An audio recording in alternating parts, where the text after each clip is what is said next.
న్యాయము కోరుతున్న న్యాయాధిపతి. న్యాయము కోరుతున్న న్యాయాధిపతి అని ఎందుకు వేసామంటే,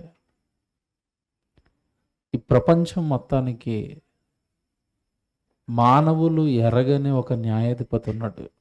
న్యాయాధిపతి అనగానే ఇంగ్లీష్లో చెప్తే మీకు అర్థమవుతుంది, జడ్జ్ అంటారు. అంతేనా? జడ్జ్ అంటే ఎవరు? న్యాయాధిపతి. జిల్లా కోర్టుకు ఒక న్యాయాధిపతి ఉంటాడు. రాష్ట్రానికి సంబంధించిన హైకోర్టుకి న్యాయాధిపతులు ఉంటారు. దేశానికి సంబంధించిన సుప్రీంకోర్టు దానికి న్యాయాధిపతులు ఉంటారు. రకరకాల బెంచ్లు ఉంటాయి. వారికున్న పరిధిలో వారి దగ్గరకు వస్తున్న కేసులను విచారించి న్యాయం చెబుతూ ఉంటారు. Very good. మరి ఈరోజు మనం టైటిల్లో వేసిన న్యాయాధిపతి ఎవరు అంటే, ఈ లోకం చూస్తున్న న్యాయాధిపతి కాదు. లోకము గుర్తించని, కనిపించని, అసలు ఆలోచించని ఒక న్యాయాధిపతి గురించి ఈరోజు మీరు వింటారు. ఆయనే దేవుడు.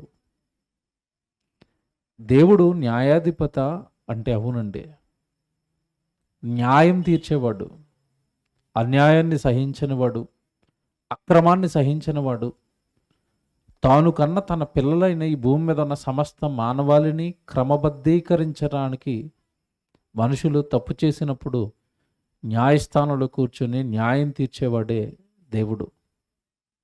సమాజం దేవుడి విషయంలో ఎలా ఆలోచించింది అంటే, దేవుడు అనగానే మనకు కష్టం వచ్చినప్పుడు చెప్పుకునేవాడు, మనకు బాధ వచ్చినప్పుడు తీర్చేవాడు. ఒక రకంగా చెప్పాలి అంటే ఆపద ముక్కుల వాడిగా దేవుడిని అర్థం చేసుకున్నారు తప్ప, దేవుడి యొక్క మనసు కానీ, దేవుడి యొక్క ఆలోచన కానీ, భూమి మీద ఉన్న మనుషుల ఎడల ఆయన కంటున్న కలలు కానీ, ఆయన మనసులో ఉన్న ఆవేదన కానీ ఈరోజున్న సమాజం అర్థం చేసుకోవడానికి ప్రయత్నించలేదు. దేవుని పిల్లలరా, దేవుడు అనగానే ఈ భూమి మీద ఉన్న సమస్త మానవాళికి కూడా తండ్రి అన్న మాట మీరు జ్ఞాపకం చేసుకోండి. దేవుడు అనగానే ఎక్కడో దేవుడు ఉన్నాడు, కష్టం వచ్చినప్పుడు జ్ఞాపకం చేసుకోవాలనుకున్నారు. కానీ యేసుప్రభు ఈ లోకానికి వచ్చిన తర్వాత దేవుడిని తండ్రిగా పరిచయం చేయడం ప్రారంభించాడు. అందుకే మీరు చూడండి, బైబిల్ మీ చేతిలో పట్టుకున్నవారు పాత నిబంధన అంతా కూడా యెహోవా పరిశుద్ధుడు, సైన్యములకు అధిపతి యగు యెహోవా సర్వశక్తిమంతుడు ఇలా పిలువబడుతుంటే, కొత్త నిబంధనలోకి వచ్చిన తర్వాత దేవుడిని ప్రతి క్షణం యేసుప్రభు ఏమని పిలుస్తాడు అంటే తండ్రి. పరలోకమందున్న మా తండ్రి, నా తండ్రి ఇష్టం నెరవేర్చుటకు నేను వచ్చాను. చూసారా, మాట్లాడితే తండ్రి, నా తండ్రి పనుల మీద ఉండాలని మీరు ఎరగరా? చూసారా, ఇంకా దేవుడిని ఏమని పిలుస్తున్నాడు పదే పదే? తండ్రి. మనల్ని ఏమని పిలవమని చెప్పాడు?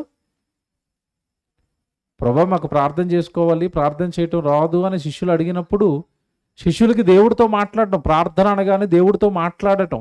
ఎలా మాట్లాడమని చెప్పాడు? మత్తయి సువార్త 6:9 పరలోకమందున్న మా తండ్రి.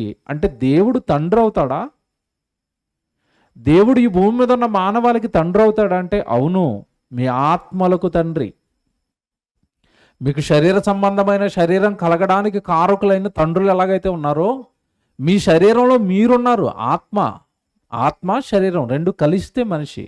మా ఆత్మను కన్నదెవరు? ఆత్మను నీలో పెట్టింది ఎవరు? నీకంటూ ఈ భూమి మీద ఒక రూపాన్ని, ఒక చరిత్రను నియమించింది ఎవరు అంటే నీ ఆత్మలకు కన్న తండ్రి దేవుడు. పరలోకంలో ఉన్నాడు ఆయన. ఆయన నీ కోసం కష్టపడి ఈ విశ్వాన్ని కట్టాడు. నీ కోసమే నిరంతరం ఆలోచిస్తూ దేవుడు కట్టిన ఈ అనంత విశ్వాన్ని నీ కోసం కొనకకుండా, నిద్రపోకుండా నడిపిస్తున్నాడు. నీకోసం రుచులు కలిగించాడు, నీకోసమే రంగులు కలిగించాడు, నీకోసమే పంచభూతాలు కలిగించాడు, నీకోసమే సూర్యుని చేశాడు, చంద్రుడి చేశాడు, భూమిని చేశాడు. భూమిని 1,11,600 కిలోమీటర్ల వేగంతో నీకు దినము రాత్రి ఏర్పడాలి అని పరుగులు పెట్టిస్తున్నాడు. ఈ మహాతండ్రి, పరలోకంలో ఉన్న దేవుడు ఈ భూమి మీద ఉన్న మానవుల కోసం ఎంత కష్టపడుతుంటే ఆయన అసలు పట్టించుకునేవారు లేరు. ఈ భూమి మీద పుట్టాం గనక తినాలి, పుట్టాం గనక త్రాగాలి, పుట్టాం గనక ఈ లోకాన్ని చూసాం గనక ఈ రంగురంగుల లోకాన్ని అనుభవించాలనుకున్నారే తప్ప, పుట్టించిన దేవుడు నన్ను ఎలా బ్రతకమన్నాడు, నేను ఎలా బ్రతికితే పరలోకంలో ఉన్న దేవుడు ఇష్టపడతాడు అన్న ఆలోచనలు లేకుండా మానవ జాతి వారికి ఇష్టం వచ్చినట్టుగా బ్రతకటం ప్రారంభించారు. అప్పుడు రాయించిన గ్రంథమే బైబిలు. మీ జీవితం మీది కాదు, మీరు అనుభవిస్తున్న ఈ లోకము మీది కాదు, పరలోకంలో ఒక ఆయన అదృశ్య శక్తి, ఈ భూమి మీద ఉన్న మానవులను కన్న తండ్రి, ఆయన కష్టపడితే ఇవన్నీ ఏర్పడ్డాయి. ఆయన కష్టంతో ఇవన్నీ మనం అనుభవిస్తున్నాము కనుక ఆయన న్యాయాధిపతి, న్యాయం తీరుస్తాడు. ఒకసారి దేవుడి గురించి బైబిల్లో రాయబడిన ఒక మంచి మాట చూపిస్తాను మీకు. నిజంగా ఆశ్చర్యం వేస్తుందండి ఈ మాట, ఎందుకంటే లోకానికి ఈ సంగతులు ఏమీ అర్థం కాదు. యెషయా గ్రంథం మీరు చూడండి ఒకసారి, 33వ అధ్యాయము. బైబిల్ తెచ్చిన వారు తప్పనిసరిగా ఈ మాటలు చూడండి. యెషయా గ్రంథం 33వ అధ్యాయము 22వ వచనం బైబిల్ చూద్దాం. యెషయా గ్రంథం 33వ అధ్యాయము ఏమండి 22వ వచనం చూస్తున్నాను, 22వ వచనం చదువుతున్నాను చూడండి. యెహోవా మనకు న్యాయాధిపతి అనంది చూడండి బైబిల్లో. యెహోవా మనకు న్యాయాధిపతి అనగా న్యాయము తీర్చేవాడు, అన్యాయాన్ని సహించినవాడు. పొరపాటున మనిషి ఎవరైనా అన్యాయం చేస్తే నువ్వు అన్యాయం చేశావని మొహం మీద చెప్పగలిగిన ఏమంటే శక్తిమంతుడు దేవుడు. ఈరోజు భూమి మీద ఉన్న మనుషులండి, వాళ్ళు అధికారులైతే, గొప్పవాళ్ళైతే, ధనవంతులైతే, వాళ్ళు ఎన్ని తప్పులు చేసినా, ఎన్ని పాపాలు చేసినా, వాళ్ళు ఎన్ని నేరాలు చేస్తున్నా, ఏమండి వాళ్ళు తప్పు చేస్తున్నారని చెప్పే ధైర్యం లేని వ్యవస్థలో ఈరోజు మనం ఉన్నాం. వాళ్ళు ఎన్ని అన్యాయాలు చేయనివ్వండి, అడగడానికి ఎవరు ఉండరు. ఇప్పుడు అధికారంలో ఉన్న ఎమ్మెల్యేలు కానివ్వండి, మంత్రులు కానివ్వండి, వాళ్ళు చేస్తున్న అక్రమాలు కానివ్వండి, అన్యాయాలు కానివ్వండి, ప్రశ్నించే వాళ్ళు ఎవరున్నారంటే ఒకవేళ ప్రశ్నించిన వాళ్ళ గొంతు ఏం చేస్తారు? నొక్కేస్తారు. ఇక్కడ దేవుడి మాట మీరు బాగా ఆలోచించగలిగితేనండి, యెహోవా మనకు న్యాయాధిపతి అంటే ఒకవేళ లోకంలో నీకు అన్యాయం జరిగితే, లోకంలో నీకు ఎవరైనా బాధ పెడుతుంటే, లోకంలో నీకంటూ ఏమంటే ఎక్కడ న్యాయం దొరకకపోతే, న్యాయం నీ ఎదుట పెట్టడానికి, నీకు న్యాయం చేయడానికి ఒక ఆయన ఉన్నాడట, ఆయన దేవుడు. అందుకే ఎంత బాగా రాశాడు ఆ మాట అంటే, యెహోవా మనకు న్యాయాధిపతి, ఆయన మన శాసనకర్త అన్నాడు చూడండి. భూమి మీద ఉన్న మానవులకి శాసనాలు చేశాడట. అక్రమాలు చేయకూడదు, అన్యాయాలు చేయకూడదు, దొంగతనాలు చేయకూడదు, వ్యభిచారాలు చేయకూడదు, అత్యాచారాలు చేయకూడదు, మోసాలు చేయకూడదు. చూసారా, ఇవన్నీ యెహోవా ఈ భూమి మీద ఉన్న మానవులకు చేసిన శాసనాలు. ఆయన మనకు శాసనకర్త, యెహోవా మనకు రాజు, ఆయన మనలను రక్షించును అన్నాడు. ఈ వచనం ఒకసారి మీరు తీక్షణంగా ఆలోచించాలండి రాత్రి. ఆయన శాసనకర్తట, భూమి మీద ఉన్న మనుషులందరికీ కూడా పరలోకంలో ఉన్న తండ్రి కొన్ని శాసనాలు చేశారట. అదే 66 పుస్తకాలు కలిగిన మహాజ్ఞాన గ్రంథం బైబిలు. అందులో మన జీవితానికి సంబంధించిన ఎన్నో శాసనాలు దేవుడు చేసి పెట్టాడు. ఆయన మన న్యాయాధిపతి. బాగుంది. మీకు మాట అడుగుతాను, నేను చెప్పేది జాగ్రత్తగా మీరు మనసు పెట్టి ఆలోచించండి. అసలు ఈరోజు లోకంలో మనిషికండి న్యాయం దొరుకుతుందా? బాగా ఆలోచించండి మీరు. న్యాయం అనేది దొరుకుతుందంటే, కోర్టులకు వెళుతుంటే, కోర్టులకు వెళ్ళిన తర్వాత ఒక అతి సామాన్యుడు, ఒక పేదవాడు ఏదైనా తెలియని తప్పులోనో నేరంలోనో ఇరుక్కుంటే, ఒకవేళ ఎవరైనా ఇరికిస్తే అతను అసలు బయటికి రావడానికి ఈరోజు అవకాశం ఉందా? మీరు చెప్పండి. కోర్టులు అనేవి న్యాయం చెప్తున్నాయా? చెప్పవండి. కోర్టుల్లో న్యాయం చెప్పవలసిన జడ్జిలే ఏం చేస్తున్నారో మీకు చెప్తాను ఈరోజు. మీరు చాలా కాలం క్రితం ఒక న్యూస్ విన్నారు. గాలి జనార్దన్ రెడ్డి అని కర్ణాటక ప్రాంతానికి చెందిన ఈ వ్యక్తి మైనింగ్స్ వ్యాపారం చేసేవాడు. మీకు తెలియదు కాదు. గనులు తవ్వేసేవాడు కర్ణాటక ప్రాంతంలో, బళ్ళారి ప్రాంతంలో. గవర్నమెంట్ దగ్గర ఒక ఎకరానికి పర్మిషన్ తీసుకునేవాడు. ఒక ఎకరా తవ్వడానికి వెనకాల 100-200 ఎకరాలు తవ్వేసేవాడు. ఎవరు అడుగుతారు? అతనుకున్న బలంతో, అతనుకున్న మాఫియాతో అక్కడ జనాన్ని పెట్టి ఎవరిని రానివ్వకుండా మేనేజ్ చేసేవాడు. అలా తవ్వి కోటాను కోట్ల రూపాయలు, 100,000 కోట్ల రూపాయలు సంపాదించేశాడు. ఎలా అనుమానం వచ్చింది అతని మీద ప్రజలకి కానీ ఇటు గవర్నమెంట్కి కానీ అంటే, కూతురు పెళ్ళికి మనం శుభలేఖలు పంచుతాం కదండి, కార్డులు, ఆ వెడ్డింగ్ కార్డ్స్, ఆ కార్డులు బంగారంతో చేయించి పంచాడు. చూడండి ఎలా ఉందో. కార్డులు బంగారంతో చేయించి పంచేసరికి ప్రజలకి అనుమానం వచ్చింది, ఇటు గవర్నమెంట్కి అనుమానం వచ్చింది. ఎంత డబ్బు ఇతనికి ఎక్కడది? ఏమన్నా మనం 10 రూపాయలు కార్డు పంచడానికి 10 సార్లు ఆలోచిస్తాం, అంతే కదండి. వెడ్డింగ్ కార్డు 10 రూపాయలు అనేసరికి 10 సార్లు ఆలోచిస్తాం మనం. అమ్మో, కార్డులకి ఎంత అయితే తర్వాత భోజనాలకి ఎంత అవుతుంది? పెళ్ళి అనేసరికి ఏమంటే 1,000 రూపాయలు ఖర్చు కదా. బంగారంతో కార్డులేసి ఏమంటే పనిచేశాడండి. ఇలాగ అంగరంగ వైభవంగా ఆవిడ తన కూతురికి పెళ్లి జరుగుతున్న పెళ్లి మండపానికి డెకరేషన్ 2000 నోట్లతో డెకరేషన్ చేశాడు. చూసారండి ఏసీబీ వాళ్ళు ఏంటి కదా అని చూసేసరికి 1000 కోట్ల అక్రమ మైనింగ్ చేశాడు. కేసులు వేశారు, దొరికిపోయాడు, జైల్లో వేశారు సిబిఐ వాళ్ళు. జైల్లో వేసిన తర్వాత ఇతను చేసిన అక్రమాలకి ఎక్కడ బెయిల్ రావటం లేదు. అనుకోకుండా ఒక రోజు ఒక కోర్టులో ఒక జడ్జి గారు అతనికి బెయిల్ ఇచ్చేసాడు, బయటికి పంపించేశాడు. ఏసీబీ వాళ్ళకి ఇప్పుడు ఎవరి మీద డౌట్ వచ్చిందో తెలుసా? బెయిల్ ఇచ్చిన జడ్జి గారి మీద డౌట్ వచ్చింది. ఎక్కడ ఇతనికి బెయిల్ రావటం లేదు కదా, నేరస్తుడని పక్కాగా నిరూపించాం కదా, జడ్జి గారు ఎలా బెయిల్ ఇస్తారు అని వెళ్ళేసరికి ఆలోచించేసరికి ఏమండి ఈ జడ్జి గారి మీద ఏసీబీ వాళ్ళు ఎంక్వైరీ చేసేసరికి దొరికిపోయాడండి జడ్జి గారు. ఆ గాలి జనార్దన్ రెడ్డి దగ్గర కోట్ల రూపాయలు లంచం తీసుకుని జడ్జే న్యాయాన్ని మార్చేశాడు. ఇతనికి బెయిల్ ఇచ్చేసాడు అక్రమంగా లంచం తీసుకుని. ఇది మీకు ఎందుకు చెప్పానంటే, ఇప్పుడు న్యాయం చేయవలసిన జడ్జిలు కూడా ఈరోజు ఏం చేస్తున్నారు? అన్యాయం చేస్తున్నారు, అక్రమాలు చేస్తున్నారు. అవతల ఎదురుగ్గా ఉన్నవాడు ధనవంతుడైతే అతడి పక్షాన న్యాయం తీర్చేస్తున్నారు. ఇలా ఉంది లోకం, ఇలా ఉంది సమాజం. పోనీ మీరు వెళ్ళండి, మీకు ఒకటి చెప్తాను. ఇప్పుడు మీరు ఎక్కడన్నా న్యాయానికి వెళ్తుంటే న్యాయం దొరుకుతుందంటే అస్సలు దొరకదండి. న్యాయం ఎవరి పక్షాన ఉంటుందంటే, లోకంలో ఒక సామెత ఉంది, డబ్బున్నవాడికి చట్టమట చుట్టమట. చూసారా? డబ్బు లేనివాడికి చుట్టం కాదు. డబ్బున్నవాడికి చట్టం చుట్టమైతే నీకెక్కడ న్యాయం దొరుకుతుంది? పేదవాడికి అంటే న్యాయం లేదండి.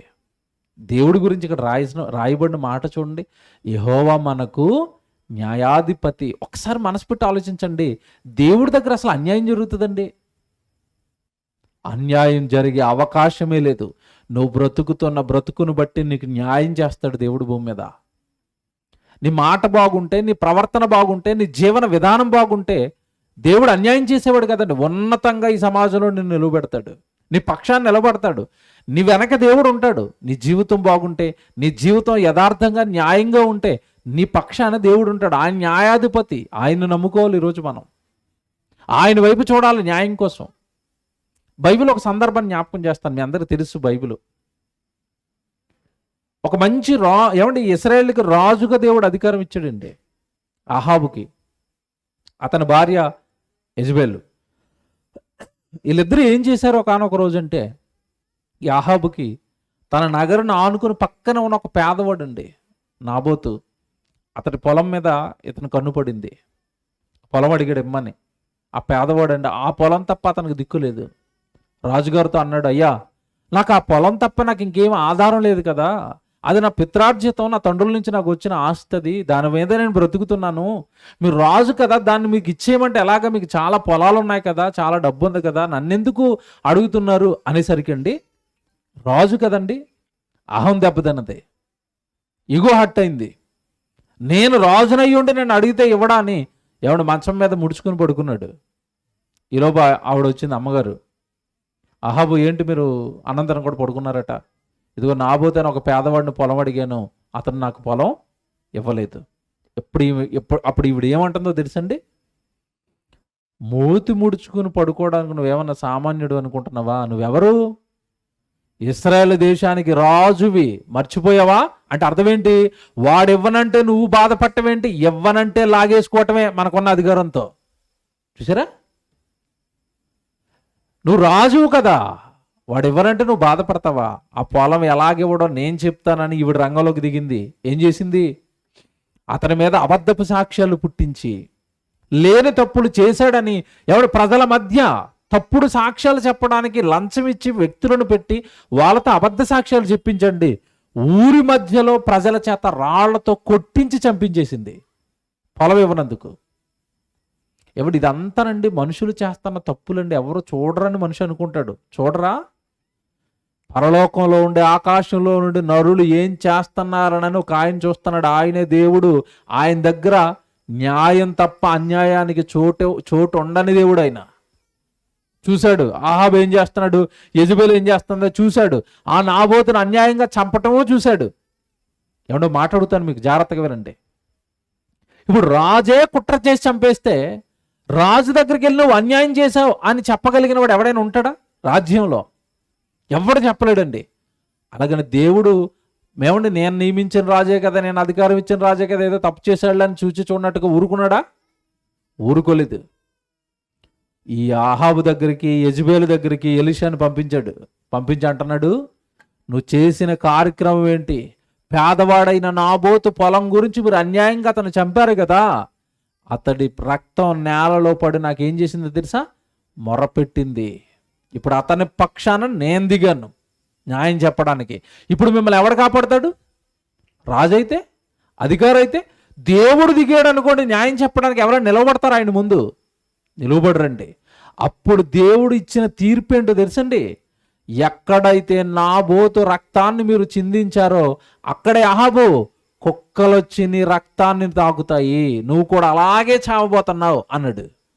అలాగే చచ్చిపోయాడండి అహాబు యుద్ధంలో. తర్వాత యెజెబెలుతో చెప్తున్నాడు, ఎక్కడైతే నీ భర్త చచ్చిపోతున్నాడో అక్కడే కుక్కలు వచ్చి నిన్ను పీక్కు తింటాయి అన్నాడు. ఏమంటే యెజెబెలు కూడా అలాగే చచ్చింది. ఇదంతా మీకు ఎందుకు చెప్పానో తెలుసా? మనుషులు నన్ను ఎవరో చూడటం లేదనుకుని ఏం చేస్తున్నారు ఈరోజు భూమి మీద? ఇష్టం వచ్చినట్టుగా ప్రవర్తిస్తున్నారండి. బలహీనుడిని అణిచేస్తున్నారు, పేదవాడిని తొక్కేస్తున్నారు. న్యాయం లేదు, నిబద్ధత లేదు, యథార్థత లేదు, నైతిక విలువలు అనేవి లేవు సమాజంలో. అనుకుంటున్నారు మమ్మడెవడు చూస్తాడులే అని. ఇదంతా మీరు మనసులో పెట్టుకొని ఇప్పుడు ఇంకొక విషయం చెప్తాను. ఇప్పుడు మీకు న్యాయము కోరుతున్న న్యాయాధిపతి అనగానే దేవుడే న్యాయాధిపతి అని ఇప్పటి వరకు మీకు చెప్పుకొచ్చాను. మరి ఆయన ఎవరిని న్యాయం అడుగుతున్నాడు, ఏమి న్యాయం అడుగుతున్నాడు అంటే మీరు ఆశ్చర్యపోయే సంగతి ఒకటి రాత్రి బైబిల్లో మీకు చూపిస్తాను. దేవుడే సర్వమానవాళికి న్యాయం చేసేవాడు. ఆయన అంటున్నాడు బైబిల్లో ఒక విషయాన్ని దేవుడు చెప్తాడండి. ఇప్పుడు జాగ్రత్తగా యెషయా గ్రంథం మనం చూద్దాం అందరం త్వరగా. యెషయా గ్రంథం అందరూ బైబిల్ జాగ్రత్తగా తీసుకోండి. 5వ అధ్యాయము మొదటి నుంచి చదువుదాం. యెషయా గ్రంథం 5వ అధ్యాయము మొదటి నుంచి చదువుతాం. జాగ్రత్తగా నెమ్మదిగా బైబిల్ చూసుకోండి అందరూ. బైబిల్ లేని వాళ్ళు కొద్దిసేపు చాలా జాగ్రత్తగా విలువైన మాటలు ఇవి జాగ్రత్తగా వినండి. 5వ అధ్యాయము మొదటి వచనం, నా ప్రియుని గూర్చి పాడదను వినుడి, అతని ద్రాక్ష తోటను బట్టి నాకిష్టుడైన వారిని గూర్చిన పాడదను వినుడి. సత్తువ గల భూమి గల కొండ మీద నా ప్రియునికి ఒక ద్రాక్ష తోట ఉండెను. జాగ్రత్తగా వినండి, ఏముందట? ద్రాక్ష తోట. ఆ ద్రాక్ష తోట కూడా ఎక్కడుందట? చాలా జాగ్రత్తగా అక్కడ రాయబడుతున్న ప్రతి పదంలోనూ చాలా భావము, చాలా అర్థం ఉందండి. ఈ ద్రాక్ష తోట ఎక్కడుందని చెప్తున్నాడు? సత్తువ భూమి గల కొండ మీద. తోట ఎక్కడుంది?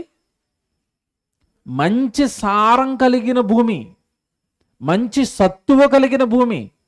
అలాంటి భూమి మీద ఒక అతను ఏం వేసాడట? ద్రాక్ష తోట వేశాడు. Very good. తర్వాత ఏం చెప్తున్నాడు? సత్తువ గల భూమి గల కొండ మీద నా ప్రియునికి ఒక ద్రాక్ష తోట ఉండెను, ఆయన దానిని బాగుగా త్రవ్వి రాళ్లను ఏరి అందులో శ్రేష్టమైన ద్రాక్ష తీగలను నాటించెను. జాగ్రత్తగా వినండి, నేలే సత్తువ కలిగిన నేలట. ఆ నేలను బాగా చదును చేశాడట, ఆ నేలను బాగా త్రవ్వాడట, అందులో ఉన్న రాళ్ళన్నీ కూడా ఏరేశాడట. ఏరేసిన తర్వాత అందులో తీగలు పెట్టాడట. ఏ తీగలు? ద్రాక్ష తీగలు. ద్రాక్ష తీగలు కూడా ఎలాంటివి పెట్టాడట? శ్రేష్టమైన ద్రాక్ష తీగలు అన్నాడు. మీరు అప్పుడప్పుడు చూడండి, రైతులు విత్తనాలు కొనేటప్పుడు ఏ విత్తనాలు పడితే ఆ విత్తనాలు కొనరు. మీకు తెలుసు కదా, విత్తనాలు మంచివి కొంటారు. ఎందుకు మంచివి కొనాలి? మంచి విత్తనాలు అయితే మంచి పంట వస్తుంది.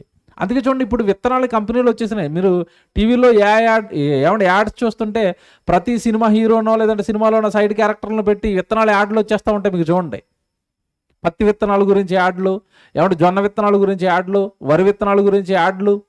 అంటే మంచి విత్తనాలు మేము అమ్ముతున్నాం అని కంపెనీలు ఈరోజు పోటీ పడుతున్నాయి. అది మంచిదో కాదో యాడ్లో తెలీదు, భూమిలో వేసిన తర్వాత తెలుస్తుంది. అక్కడ మంచిదనే యాడ్ ఇస్తాడు, వేసిన తర్వాత ఒక్కటి పండదు. రైతులు ఆత్మహత్యలు ఎందుకంటే విత్తనాలు అతను మోసం చేశాడట అంటారు. అంటే పంట పండకపోవడానికి గల కారణం ఏంటంటే విత్తనాల లోపం. కానీ ఇక్కడ నాటిన అతను ఎలాంటి తీగలు నాటాడట? శ్రేష్టమైన తీగలు నాటాడట. Very good. చూద్దాం. మంచి నేల, బాగా చదును చేశాడు, ఆ తర్వాత మంచి సత్తువు కలిగిన ద్రాక్ష తీగలను అతను నాటించాడు. తర్వాత చూడండి, మీరు అక్కడ తర్వాత చూడండి, ఆయన దాన్ని బాగోగా త్రవ్వి రాళ్ళ నీరు అందులో శ్రేష్టమైన ద్రాక్ష తీగలు నాటించెను. దాని మధ్యను బురుజు ఒకటి వేయించి ద్రాక్ష తొట్టిని తొలిపించెను. ఏమన్నా ముందుగానే ఏం చేశారట? దాని మధ్యలో, పొలం మధ్యలో ఒక చిన్న స్పేసు, లేదా పొలానికి గట్టు దగ్గర ఒక ప్లేస్ వదులుతారు. వ్యవసాయం చేసే వాళ్ళకైతే నేను చెప్పేది అర్థమవుతుందండి. వరి వ్యవసాయం చేసేటప్పుడు మీరు చూడండి, ఆ వరి వ్యవసాయం ఉన్న పొలానికి దగ్గరగానే కళ్ళం అని ఒకటి ఉంటుంది, తెలుసు కదా?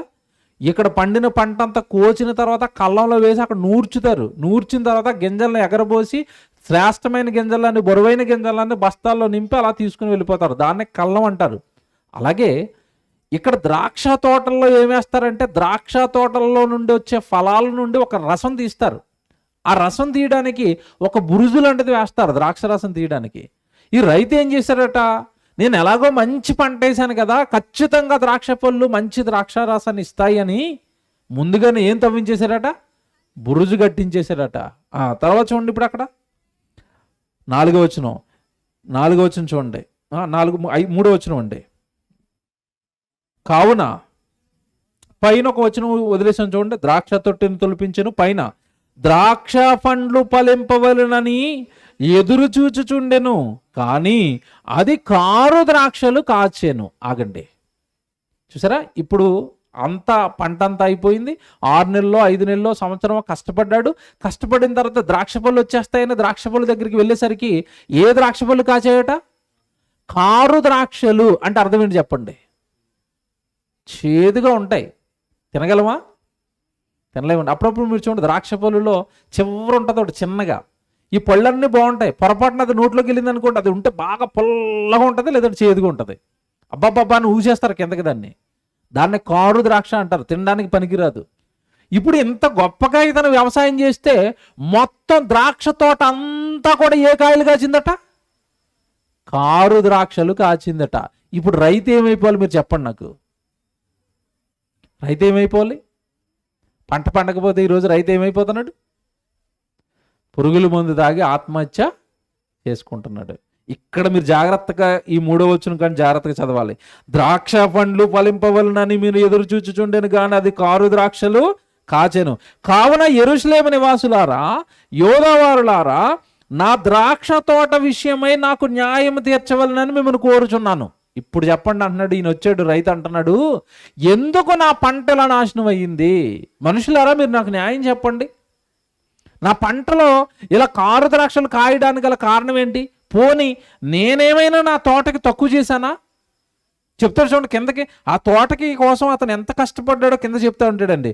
4వ వచనం, నేను నా ద్రాక్ష తోటకి చేసిన దానికంటే మరి ఏమి దానికి చేయగలను? అది ద్రాక్ష పండ్లు కాయునని నేను కనిపెట్టినప్పుడు అది కారు ద్రాక్షలు కాయుటకు కారణమేమి? ఆలోచించండి. నేను నా ద్రాక్ష తోటకు చేయబో కార్యమును మీకు తెలియజెప్పదను. అది మేసివేయబడినట్లు దాని కంచెను కొట్టివేసేదను, అది త్రొక్కబడినట్లుగా దాని గోడలను పడగొట్టి దానిని పాడు చేసేదను. అది శుద్ధి చేయబడదు, పారతో త్రవ్వబడదు, దానిలో గచ్చపొదలను బలు రక్కస చెట్లను బలిసి ఉండును. చెప్తున్నాడు చూడండి. ఒకప్పుడు దాన్ని ఎలా కాపాడాను నేనంటే, ఏ జంతువు కూడా తోటలోనికి ప్రవేశించకుండా చుట్టూ నేను కంచె వేశాను, కాపాడాను, దాన్ని ఎరువేశాను. ఏమంటే రైతులు ఎంత కష్టపడి వ్యవసాయం చేస్తారో మీలో చాలా మందికి తెలుసు. రైతులను చూస్తున్న వాళ్ళకైతే తెలుసు. నిద్రపోరండి వాళ్ళు. రాత్రి ఇప్పుడు పొద్దుగుకిన తర్వాత పొలం నుంచి ఇంటికి వస్తారు, తెల్లవారుజాము 4-5 గంటలకి వెళ్ళిపోతారు. మీరు చూడండి, రైతులు ఇంట్లో ఉండరండి. తెల్లవారేసరికి పొలం, ఏ జంతువుని పడిపోతుందేమో, ఎవరైనా పాడు చేశారేమో, ఎక్కడైనా ఎండిపోయిందేమో, తెల్లవారేసరికి పొలం ఎలా ఉంది? ఏమండి, పసిపిల్లని ఎలాగైతే తల్లి కానీ తండ్రి కానీ చూసుకుంటారో, వ్యవసాయం చేస్తున్న రైతు అంటే పొలాన్ని అలాగే చూసుకుంటాడు. ఇంట్లో ఉండబోద్దు అవ్వదు, మనసంతా పొలం మీదే మనసంతా ఉంటుంది. మీకు ఇంకా చూడండి, కొన్ని ప్రాంతాల్లో నుండి ఏమంటే పగలంతా కష్టపడి పొలంలో పనిచేస్తారండి. పొలంలో పనిచేసిన తర్వాత రాత్రిళ్ళు ఆ పొలాన్ని కోతులు వచ్చి తినేస్తాయి, లేదా పందులు వచ్చి తినేస్తాయి. అందుకని మీరు చూడండి, చాలా చోట్ల పొలంలో మధ్యలో ఒక గూడేస్తారు, గుడిసేసుకుంటారు. ఆ గుడిసేసుకుని దానిపైన పడుకుంటారండి రాత్రంతా. ఒక పెద్ద కంచం తీసుకుని అలా సౌండ్ చేస్తూ ఉంటారు. ఎందుకు? కోతులు లేదంటే పశువులు లేదంటే ఏవైనా పందులు ఆ రాత్రి ఆ పొలాన్ని తినేయకుండా పగలంతా కష్టపడి పనిచేశాడు. రాత్రి దాన్ని కాపాడుకోవడానికి నిద్రపోకుండా సౌండ్లు చేస్తూ ఆ పొలం దగ్గరే ఉంటున్నాడు.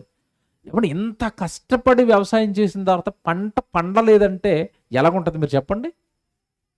మీకేమనిపిస్తుంది చెప్పండి?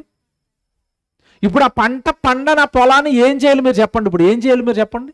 ఏం చేయాలి? మీ నోటితో మీరు చెప్పండి, ఏం చేయాలి? దాన్ని కాల్ చేయాల, అంతే కదండి? పండకపోతే మనుషులు పొలం పండని పంటను ఏం చేస్తారండి? కాల్ చేస్తారు. వెరీ గుడ్, కాల్ చేయాలి, ఉండనివ్వకూడదు. కారణం ఏంటంటే నీళ్లు పెట్టాడు, ఎరువు పెట్టాడు, కొన్ని నెలల పాటు దాని చుట్టూ తిరిగాడు, దానిని పశువులు తినేయకుండా కాపాడాడు, దానిపైన కూర్చున్నాడు. ఎంత త్యాగం చేసిన తర్వాత నా పంట ఎందుకు పండకూడదని రైతు ప్రశ్నిస్తున్నాడు ఇక్కడ. Very good. ఇదంతా విన్న తర్వాత మీకు అర్థమైంది చేను తప్పు చేసింది. ఎందుకంటే దానికి చాలా చేశాడు ఆయన. పండకపోవటం ఆ పంట ఆ చేను చేసిన తప్పు. రైట్, ఇది మీకు అర్థమైంది కదా? ఇప్పుడు ఇదంతా మాకు ఈ పంట గురించి వ్యవసాయం గురించి మాకు ఎందుకు చెప్పారంటే, దేవుడు ఎప్పుడు కూడా రండి ఒక విషయాన్ని, తనకు సంబంధించిన ఒక విషయాన్ని అర్థం చేయించడానికి మన కళ్ళ ముందున్న వాటి దాంట్లో నుంచి నేర్పిస్తాడు. అది దేవుడికున్న మొదటి నుంచి దేవుడికున్న అలవాటు. మన కళ్ళ ముందున్న దాంట్లో నుంచి దేవుడి బాధ మనకు అర్థమయ్యేటట్టుగా చెబుతాడు. అది దేవుడి యొక్క పద్ధతి ప్రారంభం నుంచి. ఆ పద్ధతిని కాపీ కొట్టే ఈరోజు పాఠ్య పుస్తకాల్లో పెట్టుకున్నారు. మీకు అర్థమవడానికి ఉదాహరణ చెప్తాను. చిన్నోడిని స్కూల్లో వేశారు. మొదట వాడికి ఏమి రాయిస్తారు చెప్పండి? అక్షరాల్లో మొదట ఏది రాయిస్తారు? ఆ అని రాయిస్తారు. ఆడు ఎందుకే ఆ రాస్తున్నప్పుడు మీరు బాగా ఆలోచించండి, వాడికి ఆ అనే అక్షరం తెలీదు, కానీ ఇంట్లో అమ్మ తెలుసు కదా, అమ్మ తెలుసు. అప్పుడు మాస్టర్ ఏం చెప్తాడు ఆ రాయించడానికి? అక్కడ అమ్మ బొమ్మ వేస్తాడు. అమ్మ బొమ్మను చూపించి అమ్మ అనమంటాడు. వాడు అమ్మ అంటాడు. అమ్మ అంటున్నావు కదరా, అందులో మొదటి అక్షరమే ఆ అని అప్పుడు ఆ రాయిస్తాడు. చూసారా? అమ్మ తెలుసు, వీడికి ఏం తెలీదు? ఆ తెలీదు. తెలిసిన అమ్మలో నుంచి ఆ అక్షరం అనే రాయించాడు. అలాగే దేవుడు కూడా నీ కళ్ళ ముందున్న వాటి అన్నిటిని గురించి చెప్పి నీకు తనకి విషయంలో, నువ్వు తన విషయంలో చేస్తున్న అన్యాయాన్ని కూడా నీకు అర్థమయ్యేటట్టుగా చెప్తాడు దేవుడు. ఇప్పుడు ఇంతకీ పొలము పంట ఇదంతా మనకి ఎందుకు చెప్పాడంటే, ఇప్పుడు మీరు జాగ్రత్తగా బైబిల్ తీసి ఆ కింద మాట చదవాలి. ఏడో వచనం. నేను దానికి మీరు ఏం చేయాలో మీరు నాకు న్యాయం చెప్పండి, ఆ పంటకి నేను ఏం చేయాలో నాకు చెప్పండి అన్నాడు కదా. నేను ఎంత కష్టపడి దానికి చేసినా అది పండలేదు కనుక, ఫలించలేదు కనుక నేను దాన్ని ఇంకా కంచి తీసివేయబోతున్నాను, దాన్ని త్రొక్కించబోయబోతున్నాను, దాన్ని ఇంకా శుద్ధి చేయను, దాన్ని విడిచిపెట్టేస్తాను అన్నాడు కదా. ఇదంతా దేని గురించి చెప్తున్నాడు అంటే, 7వ వచనం జాగ్రత్త చూడండి. అక్కడ ఇశ్రాయేలుల వంశము సైన్యములకు అధిపతియగు యెహోవా ద్రాక్ష తోట. ఇంతకీ ద్రాక్ష తోట గురించా మనుషుల గురించా? మనుషుల గురించట. ఎంత బాగా చెప్పాడు చూడండి. ఇశ్రాయేలుల సైన్యములకు అధిపతియగు యెహోవా ద్రాక్ష తోట, యోధా మనుషులు ఆయనకిష్టమైన వనము. ఇశ్రాయేలు గురించి, యూదుల గురించా ఇది? వనమన్నా, ద్రాక్ష తోట అన్నా, భూమి మీద ఉన్న మనుషులా? అవునండి. నీకు పొలం తెలుసు, పంట తెలుసు, కానీ మనుషులను దేవుడు కన్నాడు అని, మనుషులను కూడా దేవుడు పెంచి పోషిస్తున్నాడు అని, మనుషులు కూడా దేవుడు కోసం ఫలించాలని ఆయన ఎదురు చూస్తున్నాడు అన్న సంగతి నీకు తెలియదు కనుక ముందు పొలాన్ని చూపించాడు. పంట పండలేదు అన్నాడు. ఆ పొలానికి నేను చాలా చేశాను అన్నాడు. ఫలించినప్పుడు ఆ పంట నేను ఏం చేయాలో నాకు న్యాయం చెప్పండి అన్నాడు. నీకు కోపం వచ్చింది కదా పంట మీద, పొలం మీద. అలాగే ఈరోజు భూమి మీద ఉన్న మనుషులందరినీ కూడా నేను పుట్టించాను, నేను కలిగించాను. తల్లి గర్భంలో నీకు అవయవాలు కట్టింది నేను, తల్లి గర్భంలో నీకు రూపం చెక్కింది నేను, తల్లి గర్భంలో నీకు 9 నెలలు తోడుగా ఉన్నది నేను. అక్కడ ఉమ్మ నీటిలో చీకటి బిలంలో అవయవ నిర్మాణం చేసి అక్కడ నీకు సహాయం చేసి ఈ భూమి మీదకు నువ్వు వచ్చిన తర్వాత నీకు అవసరమైన రంగులు, నీకు అవసరమైన రుచులు, నీకు అవసరమైన శబ్దాలు, నీకు అవసరమైన ఆహార పదార్థాలు నువ్వు భూమి మీదకి రాకమునిపై నీకు సిద్ధం చేసి నీకు ఇవన్నీ కావాలి అని పరలోకపు తండ్రిగా నేను నీ కోసం కష్టపడుతున్నప్పుడు తిరిగి నువ్వు నా కోసం ఫలాలు తీసుకొని రావాలి కదా, నాకు ఫలించాలి కదా, నా సన్నిధిలో ఉండాలి కదా, నా గురించిన వాక్యాలు నేర్చుకోవాలి కదా, నా గురించి పని చేయాలి కదా, నా గురించి చెప్పాలి కదా, నా గురించి చెప్పించాలి కదా. నీ నుండి నాకు ఫలాలేవి? ఇది చెప్పటానికి దేవుడు కళ్ళ ముందు అక్కడ దేన్ని పెట్టాడు? ద్రాక్ష తోట. ద్రాక్ష తోట కోసం కష్టపడిన రైతుకు ఫలాలు రావాలని నువ్వెలా ఎదురు చూస్తున్నావో, భూమి మీద ఉన్న ప్రతి మనుషుడు, నేను నాటిన వనం, నేను నాటిన మొక్క, నేను కన్న నా కొడుకు, నేను కన్న నా కూతురు, వాళ్ళు మరి నాకు ఫలాలు తేవాలి కదా. వాళ్ళ కోసం బ్రతికేస్తున్నారేంటి? వాళ్ళ ఉద్యోగం అంటున్నారేంటి? వాళ్ళ చదువులు అంటున్నారేంటి? వాళ్ళ వ్యాపారం అంటున్నారేంటి? వాళ్ళ జీవితం అంటున్నారేంటి?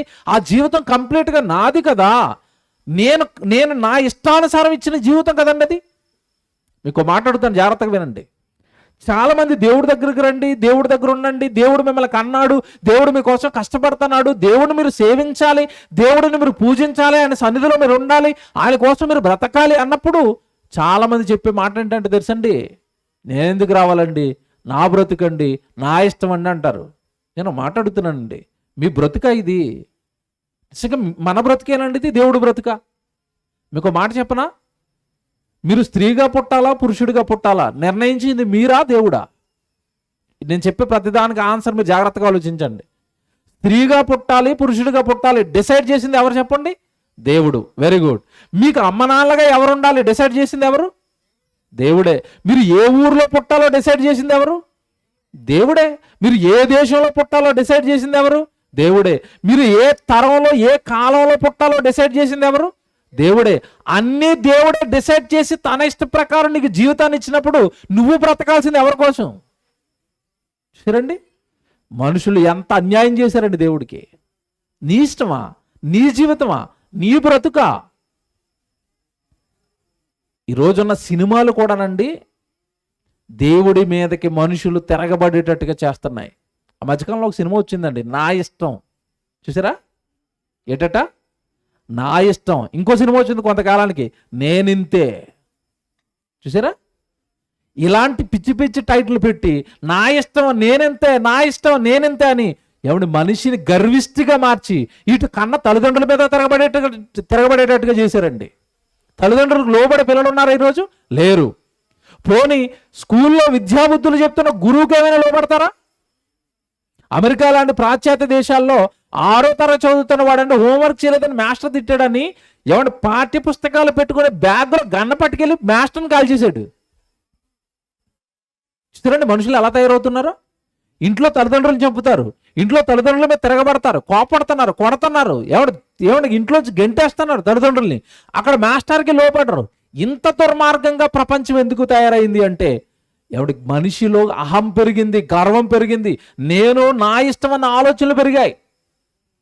సర్వశక్తిమంతుడండి యేసుప్రభు, ముల్లోకాలను కలిగించిన మహాచక్రవర్తి యేసుక్రీస్తుల వారు ఈ భూమి మీదకి వచ్చండి. ఆయన బ్రతుకు కాలం అంతా ఆయన 4 సువార్తల్లో మాట్లాడిన మీరు మాటలు చూస్తేనండి ఎక్కడైనా నా ఇష్టం అని ఆయన అంటాడండి. అసలు ఆయన నోట మాట ఉండదండి. నా తండ్రి ఇష్టం నెరవేర్చుకున్నట్టుకు నేను వచ్చాను. నా ఇష్టం అని ఎక్కడ ఉండదండి, నా తండ్రి ఇష్టం అంటాడు. అంటే దేవుడు పిల్లలుగా మనకి ఏమర్థం అవ్వాలి అంటే ముల్లోకాలను కలిగించిన యేసుక్రీస్తుల వారే నా తండ్రి ఇష్ట ప్రకారం నేను బ్రతకడానికి వచ్చాను అన్నప్పుడు ఏమంటే ఈరోజు మీ జీవితం, నా జీవితం ఏ పాటిది మీరు ఆలోచించండి. మనం ఏ పాటి వాళ్ళం, మనం ఎంతటి వాళ్ళం, మన ఊపిరి ఎంత, మన జీవితం ఎంత, మన ఆయుష్కాలం ఎంత, మన శక్తి ఎంత, మన బలం ఎంత, మనకున్న ఏమండి బలం ఎంత, ఒకసారి మీరు ఆలోచించండి. బైబిల్లో మాట చూపిస్తాను నేను. ఎందుకు దేవుడు ఎలా మాట్లాడుతున్నాడండి, మనల్ని పంటతో ఎందుకు పోల్చాడండి, మనల్ని పొలంతో ఎందుకు పోల్చాడండి అని మీరు అనుకుంటున్నారేమో. ఒకసారి బైబిల్ తీసి అపోస్తలుల కార్యాలు 17వ అధ్యాయం మీరు చూడండి, 28వ వచనం చూడండి. అపోస్తలుల కార్యాలు 17వ అధ్యాయము 28వ వచనం చూడండి. మనము ఆయన యందు బ్రతుకుచున్నాము, చలించుచున్నాము, ఉనికి కలిగి ఉన్నాము. చూసారండి, మనము ఆయన యందు బ్రతుకుచున్నామంట. ఆయన లేకపోతే మనకు బ్రతుకుందా? దేవుడు లేనిదే భూమి మీద ఉన్న మనుషులకు బ్రతుకు లేదండి. ఒక్క 5 సెకండ్లు దేవుడు గాలి ఆపేసాడు అనుకోండి, పరిస్థితి ఏంటి? గాలి ఆగితే మనిషి చస్తాడు, నీళ్లు లేకపోతే మనిషి చచ్చిపోతాడు, ఆహారం లేకపోతే మనిషి చచ్చిపోతాడు, సూర్యుడు మండకపోతే మనిషి చచ్చిపోతాడు. మరి ఇవన్నీ మనుషులకు అందిస్తున్నది ఎవరు అంటే దేవుడు కదా. అందుకే అంటున్నాడు అక్కడ, మనము ఆయన యందు బ్రతుకుచున్నాం. నీవు ఇండివిజువల్గా నువ్వు బ్రతకలేవు, నా బ్రతికి అనకో, నా ఇష్టం అనకో, నా ఆలోచనలు అనకో. ఆయన లేకపోతే నువ్వు నిలువుట జీరో. దేవుడు లేకపోతే మనిషి ఎక్కడండి? మీకు మాట చెప్తాను, జాగ్రత్తగా వినండి. దేవుడిని లోకం దూరం పెట్టింది. ఇగో నాకు డబ్బులు ఉన్నాయి నేను బ్రతికేస్తానన్నది, నాకు చదువు ఉంది నేను బ్రతికేస్తానన్నది, నాకు అధికారం ఉంది నేను బ్రతికేస్తానన్నది, నాకు హోదా ఉంది బ్రతికేస్తానన్నది, నాకు పొలం ఉంది, నాకు ఏమంటే అది ఉంది ఇది ఉందని ఏమంటే దేవుడిని విడిచిపెట్టి పేట్రేగిపోయిందండి సమాజం. కరోనా టైంలో ఇలాంటి వాళ్ళందరికీ దేవుడు బుద్ధి చెప్పాడు, చెప్పలేదా? పిట్టల్లా రాలిపోయారు కదండి కరోనా టైంలో. ధనవంతులు రాలిపోలేదా? అధికారులు రాలిపోలేదా? మరి ధనము, నీ అధికారము, నీ చదువు, నీకున్న శాస్త్రం, నీకున్న టెక్నాలజీ ఇదంతా నిన్ను కాపాడలేకపోయిందంటే కాపాడలేకపోయిందండి. ఆ రోజు అమెరికాలో ఉన్న డాక్టర్లు సైతం మోకాళ్ళు వేసి ఎవరికి ప్రార్థన చేశారు? దేవుడికే. దేవా మా వల్ల కావటం లేదు తండ్రి, వీళ్ళకి వైద్యం చేస్తే మేము చచ్చిపోతామేమన్న భయంగా ఉంది తండ్రి, మమ్ములను ఈ పేషెంట్లను నువ్వే కాపాడాలి, మా వైద్యం కానీ మేము కనిపెట్టిన టాబ్లెట్లు కానీ ఇంజక్షన్లు కానీ ఈ భయంకరమైన మహమ్మారి రోగం నుండి మేము ఏమి చేయలేకపోతున్నాం, నువ్వే మాకు దిక్కు అని చేతులెత్తింది ప్రపంచం. కొద్ది కాలం భక్తిగా ఉన్నారండి ఆ భయానికి. తర్వాత మళ్ళీ ఏమైపోయారు? మళ్ళా మామూలే. కరోనా అయిపోయింది, లాక్డౌన్ అయిపోయింది, ఇంకంతే. మళ్ళీ నేనింతే, నా ఇష్టం. మళ్ళీ తిరుగుతున్నాడు రోడ్ల మీద పడి. ఫోర్త్ వేవ్ అన్నారండి. కొంచెం వాక్యం తెలిసిన మేము అందరం చూసాం, ఎదురు చూసాం, ఒక్కసారి ఇస్తే బాగుండేమో మళ్ళా అని. లైన్లోకి వస్తారు కదా మళ్ళీ కొంచెం. అప్పుడు చూడండి, ఏమంటే మీకు ఏమంటే ఇక్కడున్న మిమ్మల్ని మీరే విమర్శించుకోండి. ఆ లాక్డౌన్ టైంలో ఇంట్లో నుంచి అడుగు బయటకు పెట్టిన టైంలో మీరు ఎన్ని పూటలు ప్రార్థన చేశారు? ఈ రోజు ఎన్ని పూటలు ప్రార్థన చేస్తున్నారో ఆలోచించండి మీరు. ఆ రోజు 3 పూటలు ప్రార్థన చేశారు, ఈ రోజు ప్రార్థన చేయడం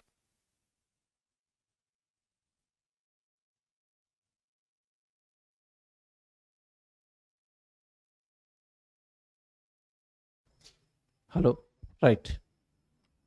దేవుని పిల్లలారా, ఆ రోజు ఆ భయానికి కాస్త మనలో భక్తి ఉంది. ప్రార్థన చేసుకునే వాళ్ళం, బైబిల్ చదువుకునే వాళ్ళం. ఏమంటే ఆ రోజు బయటికి వెళ్ళడానికి ఎక్కడా లేదు కనుక కుటుంబం కూర్చుని చక్కగా బైబిల్ చదువుకున్నాం, ప్రార్థనలు చేసుకున్నాం. ఏమన్నా లైవ్లో దైవజనులు వచ్చి వాక్యం చెప్తుంటే వాళ్ళ వాక్యాలు విన్నాం, భక్తిగా ఉన్నాం కదండి ఆ రోజు. ఆ భక్తికి కారణం ఏంటో తెలుసండి? ఆ భక్తికి కారణం ఏంటి? భయం. భయం భక్తిని పుట్టించింది. ఈరోజు మనకేం లేదు, భయం లేదు కనుక భక్తి కూడా ఏమైపోయింది? తగ్గిపోయింది. ఇది న్యాయమా అని అడుగుతున్నాడు దేవుడు.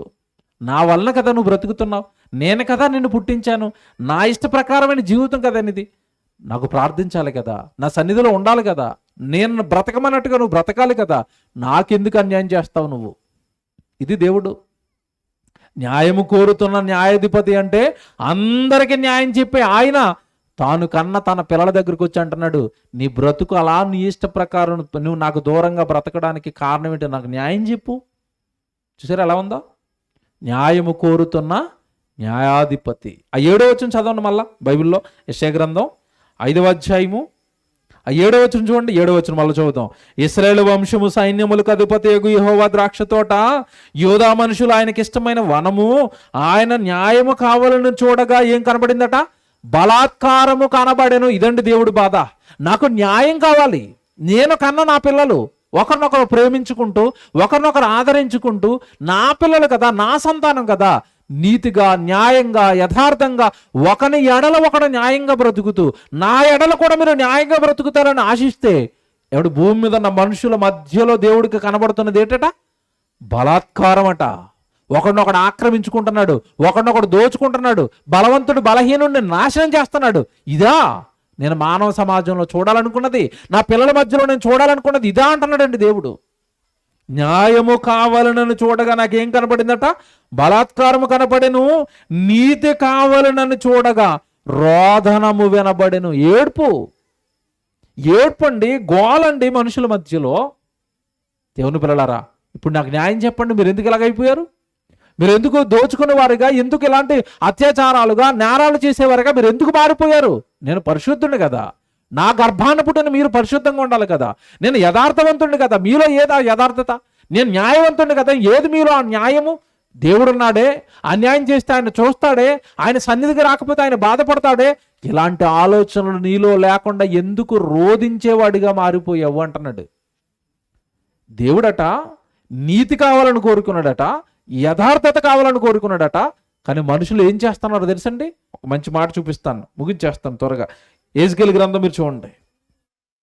యెహెజ్కేలు గ్రంథం 22వ అధ్యాయం మీరు చూడండి. యెహెజ్కేలు గ్రంథం 22వ అధ్యాయము 8వ వచనం నుంచి చూద్దామండి. యెహెజ్కేలు గ్రంథం 22వ అధ్యాయము 8వ వచనం నుంచి చూడండి. మనుషులు ఎంతటి దారుణంగా తయారయ్యారో, ఏమంటే ఇలాంటి మనుషులను చూసి ఆయన ఎంత బాధపడతాడో మీరు ఆలోచించండి. యెహెజ్కేలు గ్రంథం 22వ అధ్యాయం 8వ వచనం నుండి మనుషులు చేస్తున్న పాపాలు చెప్తున్నాడు. నాకు ప్రతిష్ఠితమగు వస్తువులను నీవు తృణీకరించుచున్నావు, నా విశ్రాంతి దినములను నీవు అపవిత్రపరుచుచున్నావు. నా విశ్రాంతి దినం అంటే నువ్వు పలానా రోజు నా సన్నిధికి రావాలి అని, నువ్వు నా సన్నిధికి రావడానికి నేను దినాలను నిర్ణయిస్తే వాటిని మనిషి ఏం చేస్తున్నాడట? అపవిత్రపరుస్తున్నాడు. నేను రాను ఆదివారం గుడికి, నేను రాను బైబిల్ క్లాసులకి, నేను రాను సభలకి, నేనెందుకు రావాలి దేవుడి దగ్గరికి? అంతే కదండి. మీకు మాట చెప్తానండి, జాగ్రత్తగా వినండి నేను చెప్పేది. ఈరోజండి మనిషి ఏది చెయ్యాలనుకున్నా, ఏది చెయ్యాలన్నా దాని వెనకాల అతనికి ఏదో ప్రయోజనం ఉంటే చేస్తాడు. అవునా? అవునా కదా? మీరు చెప్పండి. ఎక్కడికి వెళ్ళాలన్నా, ఏది చెయ్యాలన్నా దాని వెనకాల అతనికి ఏముండాలి? ప్రయోజనం ఉండాలి. పెళ్ళిళ్ళకి వెళ్ళాలి, పెళ్లి వెనకాల కూడా ప్రయోజనం ఉంటుంది. ఏంటి చెప్పండి? బాగా ఆలోచించి చెప్పండి. పెళ్ళిళ్ళకు ఏమంటే హడావుడిగా ఎందుకు వెళ్ళిపోతారు? పెళ్ళికి వెళ్ళడానికంటే ఒక్కొక్కరికి ఒక్కొక్క రీజన్ ఉంటుందండి. ఏంటో తెలుసా రీజను? కొత్తగా కొన్న పొట్టు చీర కొనుక్కుని, అప్పుడే చేయించుకున్న నెక్లెస్ పెట్టుకుని, బంగారపు గాజులు వేసుకుని, ఇదిగో మేము ఎంత రిచ్గా ఉన్నాము అని పెళ్ళికి వచ్చిన వాళ్ళందరికీ నా రిచ్నెస్ చూయించుకోవడానికి పెళ్ళికి వెళ్ళేవారు లేరా? ఉన్నారు. అక్కడ చాలా మంది చుట్టాలు వచ్చేస్తారు కనుక వాళ్ళందరినీ పలకరించాలి, వాళ్ళతో మాట్లాడాలి, మనుషులతో మాట్లాడి సంతోషించి ఆనందించడానికి కొంతమంది వెళ్తారు. ఈ మాట చెప్పొచ్చో లేదోనండి, ఇది కూడా నిజమే. ఎందుకంటే బైబిల్లో దేవుడు చెప్పాడు, వారి కడుపే వారి దేవుడు అన్నాడు. పెళ్ళికి ఎక్కువగా చాలామంది దేనికి వెళ్తారు తెలుసండి? మంచి బిర్యానీ, అక్కడికి వెళ్ళగానే మటను, చికెను, భోజనానికి వెళ్ళే వాళ్ళు ఉన్నారు. అంటే మనుషులు చూసారా, వాళ్ళ సొంత ఇష్టాలు నెరవేర్చుకోవడానికి కార్యక్రమాలకు వెళ్తారు.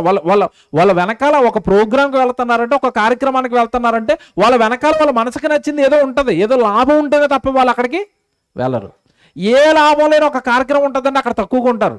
ఎక్కడో తెలుసా? చనిపోయిన వాళ్ళ దగ్గర. చనిపోయిన వాళ్ళ దగ్గరికి పెళ్ళికి వచ్చినట్టుగా వస్తారండి? రారు. ఎందుకు? అక్కడికి వెళ్తే ఏ ఉపయోగం లేదు. అక్కడ పట్టుచీరలు ఉంటాయా? చచ్చిపోయిన శవాన్ని ఇంటి ముందు పెట్టుకుని పొడిచీరలు కట్టుకుని తిరుగుతారా? తిరగరు. మంచి చికెను, మటన్, మంచి హడావుడి హంగామా ఉంటుందా? ఉండదు. అక్కడికి వెళ్ళేసరికి ఏంటో తెలియని ఒక రకమైన బాధ, మనశ్శాంతి లేని, మనకెందుకు రా బాబు ఈ తలపోటు, ఇంట్లో కూర్చొని జబర్దస్త్ చూస్తాను. అంతే కదా? లాభం ఉంటేనే ఎక్కడికైనా వెళ్తున్నాడు. ఇప్పుడు చెప్తాను, జాగ్రత్తగా వినండి. ఇప్పుడు నేను దేవుడి దగ్గరికి ఎందుకు రావట్లేదు మనిషి అంటే, దేవుడి సన్నిధికి నువ్వు ఎందుకు రావు అంటే, పొలంలో పనికి వెళితే 1000 రూపాయలు జీతం వస్తుంది, ఆదివారం గుడికి వస్తే ఏమొస్తుంది? అంతేనా? ఏదో మనుషుల దగ్గరికి వెళ్ళిపోతే వాళ్ళతో పాటు ఆనందంగా ఉండొచ్చు, సంతోషంగా ఉండొచ్చు. దేవుడి సన్నిధికి వస్తే ఏంటండి బాబు, పాటలు పాడండి, ప్రార్థన చేయండి, వాక్యం వినండి, దేవుడికి ఇవ్వండి, దేవుడి కోసం బ్రతకండి. ఏంటిది? ఇదేమి నాకేమీ నచ్చటం లేదు, అక్కడ నాకేమీ లాభం దొరకటం లేదు. అందుకే కదండి మనుషులు దేవుడి దగ్గరికి రారు. అంటే దేవుడితో కూడా లాభము నష్టం అనే వ్యాపారాన్ని ప్రారంభించారు. నేను చెప్తున్న మాట మీరు చదువుకున్న తర్వాత యోబు గ్రంథం 21వ అధ్యాయం 14వ వచనంలో ఉంటుంది ఇది. మేము దేవుడి దగ్గరికి రావడానికి ఆయన మాకు ఏమిస్తాడు? సర్వశక్తిమంతుడు దేవుడిని సేవించుటకు మాకు లాభమేమి? లాభం. ఆయన దగ్గరికి వస్తే మాకు ఏం దొరుకుతుంది? ఏదైనా దొరికితే వస్తామన్నారు కనుక ఈరోజు చాలా మంది సేవకులు దేవుడి పేరట తాయిలాలు ప్రకటించారు. అందుకే కదండి సేవకులు ప్రకటించారు. ఏమని ప్రకటించారు? యేసుప్రభు దగ్గరికి రండి, మీకు రోగాలు పోతాయి. యేసుప్రభు దగ్గరికి రండి, మీకు ఆస్తులు వస్తాయి. యేసుప్రభు దగ్గరికి రండి, మీకు అప్పులు తీరిపోతాయి. ఎలాగో ఈయన సైకాలజీ ఏంటి? ఆయన దగ్గరికి వెళ్తే ఏదో ఒకటి మాకు కావాలన్న మనసుతో ఉన్నారు కనుక ఆఫర్లు ఇచ్చుకుంటూ వెళ్ళిపోయారు. నీ తండ్రి దగ్గరికి లాభం కోసం వెళ్తావా? నేను మాట్లాడుతాను, ఇది ఎంత అసహ్యమో మీకు అర్థమవుతుంది. మిమ్మల్ని కన్న మీ తండ్రి ఉంటాడు కదా, మిమ్మల్ని కన్నాడు కదా, పెంచాడు కదా, గొప్ప చేశాడు కదా, వివాహం చేశాడు కదా, వృద్ధాప్యంలో ముసలైపోయి మంచం మీద పడుకున్నాడు. ఆ మంచం మీద పడిపోయిన వృద్ధుడైన నీ తండ్రిని చూడడానికి ఏదైనా లాభాపేక్షతో వెళతావా, ప్రేమతో వెళతావా? ఓ రోజు ఫోన్ చేసి, కొడుకా నాకు బాగోలేదురా, కొంచెం చూడడానికి రారా, మందులు పట్టుకురారా అన్నాడు. నీ దగ్గరికి రావాలా? మందులు పట్టుకుని రావాలా, నాకు ఫోన్పేలో ఒక 1000 రూపాయలు కొట్టు అన్నాడు అనుకోండి, అసలు కొడుకా? ఎవరు వృద్ధాప్యంలో ఉన్న తండ్రి దగ్గరికి వెళ్ళడానికి లాభాలు చూసుకునే కొడుకు కానీ కూతురు కానీ పిల్లలా మీరు చెప్పండి వాళ్ళు? కాదండి. అలాగే పరలోకంలో ఉన్న కన్న తండ్రి సన్నిధికి రావడానికి నీకు లాభాలు ఇవ్వాలా? నీకు ఏదైనా చేస్తే వస్తావా, చేయకపోతే రావా? అసలు నీకు భక్తా? అసలు నీకు దేవుడు అర్థమయ్యాడా? దేవుని పిల్లలారా, ఈ రాత్రి దేవుడిని బాగా అర్థం చేసుకోండి. నేను కన్నాను, నేను మీకోసం ఈ విశ్వాన్ని కట్టాను, మీరు రాక కోసం ఎదురు చూస్తున్నాను. నా పిల్లలు కదా, నా దగ్గరకు వస్తారు అని, నాకు మీ ప్రేమను అందిస్తారని, నా ప్రేమను మీరు పొందుకుంటారు అని, నా కోసం ఆలోచిస్తారు అని, నన్ను మహిమపరుస్తారని, నా నామానికి కీర్తి తెస్తారు అని, నా సన్నిధిలో ఉంటారని, ఎందుకు కదా నేను మీకు జీవితాన్ని ఇచ్చాను. దేవుడు ఎంత బాగా మాట్లాడుతున్నాడు చూడండి, అక్కడ ఎంత బాగా ప్రశ్నిస్తున్నాడు చూడండి మనుషుల్ని. మీ జీవితం మీ ఇష్టం కాదు, పరలోకంలో ఉన్న కన్న తండ్రిగా నా ఇష్టం అది. నా ఘనత కోసం, నా కీర్తి కోసం, నా కోసం బ్రతకడం కోసం భూమి మీద ఉన్న మనుషులుగా మీకు జీవితాన్ని ఇచ్చాను నేను. ఇది దేవుడు. చదవండి, కావాలంటే మాట చదివిస్తాను ఇప్పుడు నేను. ఎఫెసీయులకు రాసిన పత్రిక 1వ అధ్యాయము 4-6 వచనం ఒకసారి చదవండి. ఏమంటున్నాడు చూడండి వాక్యం. ఎఫెసీయులకు రాసిన పత్రిక 1వ అధ్యాయము 4-6 వచనాలు జాగ్రత్త చదవండి త్వరగా. ఎఫెసీయులకు రాసిన పత్రిక ఏమంటే 1వ అధ్యాయము 4-6 వచనాలు. ఎట్లనగా తన ప్రియుని యందు తాను ఉచితముగా మనకు అనుగ్రహించిన తన కృపామహిమకు కీర్తి కలుగునట్లు, జాగ్రత్తగా వినండి, ఇది జన్మ అనేది దేవుడు ఎందుకు ఇచ్చాడో ఏమంటే బిట్టుగా చెప్పుకుంటూ వెళతాడు. తన కృపామహిమకు కీర్తి కలగడానికి నువ్వు పుట్టావు, తనకు కీర్తి తీసుకురావడానికి పుట్టావు, తనను మహిమపరచడం కోసం పుట్టావు, తన కోసం చెప్పటం కోసం పుట్టావు. అదే ఉంటుంది కిందకి చదువుకోండి. అలాగా తన చిత్త ప్రకారమైన దయా సంకల్పం అంటాడు. మనలను ముందుగా తన కోసం నిర్ణయించుకున్నాడు అంటాడు. మన కోసం పుట్టలేదు, ఆయన కోసం పుట్టాం. ఆయన కోసం పుట్టిన నువ్వు ఆయన కోసం బ్రతకాలి కదా, ఆయన సన్నిధిలో ఉండాలి కదా. ఇదంతా విడిచిపెట్టాడండి మనిషి, భయంకరమైన పాపాలు చేసుకుంటూ వస్తున్నాడు. ఇప్పుడు అక్కడికి వచ్చేయండి యెహెజ్కేలు గ్రంథానికి, నేను చదివిస్తాను లిస్ట్. మనుషులు చేస్తున్న నేరాలు ఎంతటి భయంకరంగా ఉన్నాయో, దేవుడు ఎంత గొప్ప వర్ణన ఇచ్చాడో కొన్ని మాటలు చెప్తాను. ఏమంటే యెహెజ్కేలు గ్రంథం 22వ అధ్యాయము 8వ వచనం. 8వ వచనం. ప్రతిష్ఠితమగు వస్తువులను నీవు తృణీకరించుచున్నావు, నా విశ్రాంతి దినములు అనగా నా సన్నిధి అంటే నీకు ఇష్టం ఉండదు, వాటిని అపవిత్రపరుస్తున్నావు. 9వ వచనం. కొండెములు చెప్పి నరహత్య చేయువారు నీలో కాపురం ఉన్నారు. ఏంటంట, మనుషులు ఎలా ఉన్నారట? కొండెములు చెప్పి నరహత్యలు చేస్తున్నారట. తర్వాత అంటున్నాడు, పర్వతముల మీద భోజనము చేయువారు నీ మధ్యన నివసించుచున్నారు, నీలో కామ వికార చేష్టలు జరుగుచున్నవి, తమ తండ్రి మానాచ్ఛాదమును తీయవారు నీలో ఉన్నారు, ఏమంటే అశూచి అయి బహిష్టి అయిన స్త్రీని చెరుపువారు నీలో కాపురం ఉన్నారు, ఒకడు తన పొరుగువాని భార్యను కూడి హేయ క్రియలు చేయును, మరి ఒకడు కామాతురుడే తన కోడలని అపవిత్రపరుచును. ఏమండి నీలో జనులు తండ్రి కుమార్తెకు తన సహోదరుని చెరుపుదురు, నన్ను మరచిపోయి. ఇది ఇక్కడి నుంచి జాగ్రత్త చదవండి. ఇదంతా ఇంతటి భయంకరమైన, ఏమంటే కోడలు జరుపుతున్నారట, ఏమంటే తండ్రిని జరుపుతున్నారట, సహోదరుని జరుపుతారట, చంపుతారట. ఏమంటే ఇంత దారుణంగా సమాజం ఎందుకు తయారైంది అంటే ఇక్కడ ఒక విషయం చెప్తున్నాడు. టాప్ మోస్ట్ పాయింట్ ఇదే. మీరు సమాజంలో ఉన్న ఈ భయంకరమైన నేరాల కారణం ఇదే. వారు నన్ను మరిచిపోయి ఇవన్నీ చేస్తున్నారు. 12వ వచనం ప్రారంభం అదే. జాగ్రత్త చదవండి. 12వ వచనం. నన్ను మరచిపోయి నరహత్య చేయుటకే లంచము పుచ్చుకుని వారు నీలో ఉన్నారు. ఇదంతా ఎందుకు చేస్తున్నారట? ఎందుకంటే పాపాలన్నీ జరుగుతున్నాయట. నన్ను మరిచిపోయి, దేవుడిని మరిచింది లోకం. దేవుడు న్యాయాధిపతిని మర్చిపోయింది, దేవుడు జన్మిచ్చాడని మర్చిపోయింది, ఆయన న్యాయంగా బ్రతకమని చెప్పాడన్న మాట మర్చిపోయింది. ఎవరి ఇష్ట ప్రకారం వాళ్ళ ఇష్టాలు నెరవేర్చుకోవడానికి నేరాలు చేస్తున్నది. ఇదంతా కూడా నన్ను మరిచిపోయి చేస్తున్నారు అన్నాడు చూడండి దేవుడు. మరిచిపోతే నేరాలు జరుగుతాయా? నేరాలు జరుగుతాయండి. తండ్రి భయాన్ని కుమారుడు మర్చిపోయాడు అనుకోండి, ఇష్టం వచ్చినట్టుగా రోడ్ల మీద తిరుగుతాడు, సిగరెట్లు తాగుతాడు, మందు తాగుతాడు. ఎందుకంటే తండ్రిని మర్చిపోయాడు కదా, తండ్రి భయాన్ని మరిచాడు కదా. దేవుని పిల్లలారా, కనుక దేవుడి రాత్రి మనతో చెప్తున్నది ఒకటే, న్యాయం అడుగుతున్నాడండి దేవుడు. పుట్టించాను కదా, కన్నాను కదా, మీ దేహాలతో నన్ను మహిమపరచాలి కదా, మీరెందుకు నాకు దూరంగా ఉంటున్నారు? మీరెందుకు మీ ఇష్ట ప్రకారం బ్రతికేస్తున్నారు? మీ జీవితం నాది కదా, నా వలన బ్రతుకుచున్నారు కదా. నాకు మహిమేది మీ బ్రతుకు నుండి, నాకు కీర్తేది మీ జీవితం నుండి. ఇదండి దేవుడు బైబిల్ ప్రకారం మనల్ని ప్రశ్నిస్తున్న ప్రశ్నలు. న్యాయం అడుగుతున్నాడు దేవుడు, న్యాయం అడుగుతున్నాడు. నేను మాట్లాడిన మాటల్లో ఏదన్నా అన్యాయం ఉందా? నేను చెప్పిన వాటిలో ఏదైనా తప్పు ఉందా? నేను చేశాను కదా, మానవుల కోసం నేను కష్టపడుతున్నాను కదా, ఎందుకు మనుషులు ఇలా ఉంటున్నారు అని ప్రశ్నిస్తున్నాడండి దేవుడు. దేవుని పిల్లలారా, ఈ రాత్రి మనసు పెట్టి ఆలోచిస్తేనండి పరలోకంలో ఉన్న దేవుడి మనసు మనకు అర్థమవుతుందండి. ఆయన వల్ల కదండి బ్రతుకుతున్నాం.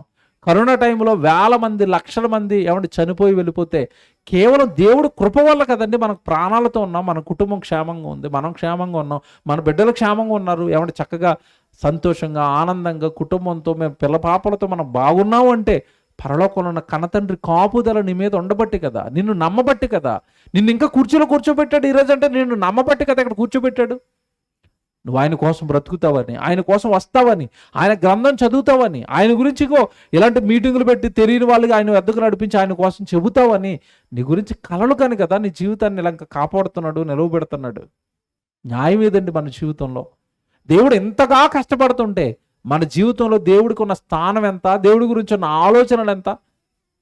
ఈరోజు దేవుడు మనకు జ్ఞాపకం వచ్చేది 2 సందర్భాల్లో. ఎప్పుడు చెప్పండి? ఏంటా 2 సందర్భాలు? అపాయం వచ్చినప్పుడు, హాస్పిటల్లో ఉన్నప్పుడు, డాక్టర్ చేతులు ఎత్తేసినప్పుడు వెంటనే గుర్తొచ్చే పేరు ఎవరు చెప్పండి? మా వలన చేయగలిగింది అంతా చేశాం, ఇక ఆయన కూడా ఇలాగ అంటాడు పైకి. ఎవరు? డాక్టర్ గారు. ఇక ఆయన చేయాలంటాడు. ఎవరైనా? దేవుడు. ఎప్పుడైనా ఆలోచించావా అసలు నీకు ఎందుకు చేయాలైనా? నువ్వేం చేసావని నీకు చేయాలి? బాగా ఆలోచించండి. కనుక దేవుని పిల్లలారా, దేవుడు అనగానేనండి తండ్రి, కష్టపడినవాడు, ప్రేమించినవాడు, మన కొరకు ఎదురు చూస్తున్నవాడు, మనం రావాలి అని ఈ లోకానికి మనల్ని కన్నవాడు, ఈ లోకాన్ని కట్టినవాడు, ఆయన కోసం మనం బ్రతుకుతామని ఆశపడుతున్నవాడు, ఆయన చెంతకు మనల్ని పిలుస్తున్నవాడు. ఏం కోరుకోలేదండి దేవుడు, తన ఎద్దుకు పిలిచి ఆయన కోరుకున్నది ఒకటే, మీరు నీతిగా ఉండండి, న్యాయంగా ఉండండి, యథార్థంగా ఉండండి, మనుషులను ప్రేమించండి. అంతా కూడా ఒకే తండ్రి పిల్లలం కదా, వేరు భావాలొద్దు, కులాలొద్దు, మతాలొద్దు. యేసుప్రభువు చెప్పింది అదే కదండి, అందరికీ తండ్రి అయిన దేవుడు ఒకడే, ఆయన పిల్లలమైన మనం అంతా ఒక్కటిగా ఉండాలి, ఆయన ఉద్దేశాలు నెరవేర్చాలి, ఆయన ఉన్న మహాలోకం పరలోకానికి మనం అందరం చేరుకోవాలన్న ఉద్దేశంతో దేవుడి జీవితాన్ని ప్రసాదించాడు. చివరికి ఒక మాట చూపించి ముగిస్తాను. రోమపత్రిక 12వ అధ్యాయము 1వ వచనం చదువుకుని ముగించుకుందాం. రోమపత్రిక 12వ అధ్యాయము 1వ వచనం మీరు చూడండి. కాబట్టి సహోదరులరా, పరిశుద్ధమును దేవునికి అనుకూలమునైన సజీవ యాగముగా మీ శరీరములను ఆయనకు సమర్పించండి. యేసుక్రీస్తుల వారి శరీరం ఆయనకి ఇవ్వబడింది, అపోస్తుల శరీరాలు ఆయనకి ఇవ్వబడ్డాయి సేవకి, ఆయన గురించి మాట్లాడటం కోసం, ఆయన కోసం పనిచేయటం కోసం. న్యాయం చేశారండి వాళ్ళంతా. ఆయన ఉప్పు తింటున్నా అప్పుడప్పుడు చూడండి, వాళ్ళ ఉప్పు తిన్నామండి, వాళ్ళకి ద్రోహం చేయకూడదని అంటుంటారు. వాళ్ళు ఉప్పు తిన్నామండి, వాళ్ళ ఇంటికి న్యాయం చేయాలని అంటుంటారు. వాళ్ళ వల్ల మనం పొందుకున్నామండి మేలు, వాళ్ళకి అన్యాయం చేయకూడదని అంటారు. మంచి మనుషులు మాట్లాడివి. మరి అలాంటిది పరలోకంలో ఉన్న కన్న తండ్రి కష్టాన్ని మనం అనుభవిస్తున్నప్పుడు ఆయనకు మనం చేస్తున్నది ఏంటి, ఆయన కోసం మనం బ్రతుకుతున్నది ఏంటి, ఆయన కోసం మనం ఆలోచిస్తున్నది ఏంటి, ఆయనకు మనం చేస్తున్న న్యాయం ఏంటి చెప్పండి? బాగా ఆలోచించండి. మీ రాక కోసం జగత్తు పునాది వేయబడక మునుపు మిమ్మల్ని కని ఈ జగత్తులో మిమ్మల్ని కట్టడానికండి, మిమ్మల్ని పెట్టడానికి కష్టపడ్డ కన్న తండ్రికి మిలుకుమని మన జీవితకాలం 60-70 సంవత్సరాలు అండి. దానికి కూడా పూర్తి గ్యారంటీ లేదు. గ్యారంటీ లేని జీవితాలు ఇవి. కానీ మనిషి జీవితానికి గ్యారంటీ ఉందండి. ఈరోజు రోడ్డు మీదకి వెళ్ళిన వ్యక్తి క్షేమంగా ఇంటికి వస్తాడన్న గ్యారంటీ ఉందా? లేదు. కానీ షాపులోకి వెళ్ళి వస్తువులు కొన్నప్పుడు మాత్రం ఏ వస్తువులు అడుగుతాడు? గ్యారంటీ ఉండాలండి. సంవత్సరం గ్యారంటీ ఉంటేనే కొంటానంటాడు. ఇతను గ్యారంటీ ఉందండి సంవత్సరం? మనిషికి గ్యారంటీ లేదు, అన్ని వారంటీ గ్యారంటీ అడుగుతాడు. అది 3 సంవత్సరాలు గ్యారంటీ అంటావు, అది 3 సంవత్సరాలు ఉంటుంది, నువ్వు ఉంటావా? నీ సంవత్సరానికి గ్యారంటీ లేనప్పుడు, నీ జీవితానికి గ్యారంటీ లేనప్పుడు, ఏ క్షణం మరణం పలకరిస్తుందో నీకు తెలియనప్పుడు, మరణం పలకరించే మరుక్షణం నీకు కనపడేది దేవుడైనప్పుడు ఆయన లెక్కలు అడుగుతాడన్న భయం లేదా? నన్ను మరిచిపోయి ఇవన్నీ చేస్తున్నారు అన్నారు చూసారు ఇందాక దేవుడు. ఈరోజు మానవ సమాజం అంతా దేవుడిని మరిచి, ఆయన కన్నాడని మరిచి, ఆయన వల్ల పెంచబడుతున్నామని మరిచి తన ఇష్ట ప్రకారం తాను బ్రతకడానికి నిర్ణయించుకున్నాడు. అందుకే ఇదంతా మనకు అర్థం అవ్వడానికి ముందు దేన్ని ముందు పెట్టాడు? ఇందాక యెషయా గ్రంథంలో ద్రాక్ష తోటను ముందు పెట్టాడు. ఇందాక మిమ్మల్ని అందరినీ తోట గురించి చెప్పిన వెంటనే ఆ తోట పండనప్పుడు ఏం చేయాలని అడగగానే మీరు అందరూ ఏం చెప్పారు? కాల్చేయాలని అన్నారు కదా. ఇప్పుడు దేవుడు కొరకు బ్రతకని మనిషి కూడా ఏం చేయాలి చెప్పండి? ఇప్పుడు దేవుడు ఏం చేయాలి? ఇప్పుడు నోరు రాదు మనకి, ఎక్కడో వేస్తూ ఉంటుంది. ఏం చేయాలి? కాల్ చేయాలి. కానీ అవకాశం ఇచ్చాడు, ప్రేమిస్తున్నాడు, మార్చుకోవడానికి ఇలాంటి ప్రసంగాలు చెప్తున్నాడు. నా దగ్గరికి రాని చేతులు చాచి ప్రేమమయుడు కదండి. ఇంకా స్టిల్ దేవుడు మనల్ని ఏం చేస్తున్నాడు తెలుసా? ప్రేమిస్తున్నాడు. ఒకటి మీరు మర్చిపోకండి, ఎప్పటికీ ప్రాణంతో ఉన్నాము అంటే మనం గొప్పవాళ్ళమనో కాదో నీతిమంతులమనో కాదండి. ఆ ప్రాణం ఉంటా సరి చేసుకోవడానికే ప్రాణాలతో ఉంచుతున్నాడు. ఇది పచ్చి నిజం అండి. మనల్ని మనం సరి చేసుకోవడానికి, మనల్ని మనం బాగు చేసుకోవడానికి, మనం యథార్థంగా దేవుడి సన్నిధిలో నిలబడడానికి మనల్ని ప్రాణాలతో ఉంచుతున్నాడు తప్ప మనం ఏదో గొప్పలవనో బలవంతులమనో నీతిమంతులమనో కాదండి. మన ప్రాణాలతో ఉంచింది మనం ఎవ్వరం కూడా నీతిమంతులమే కాదు.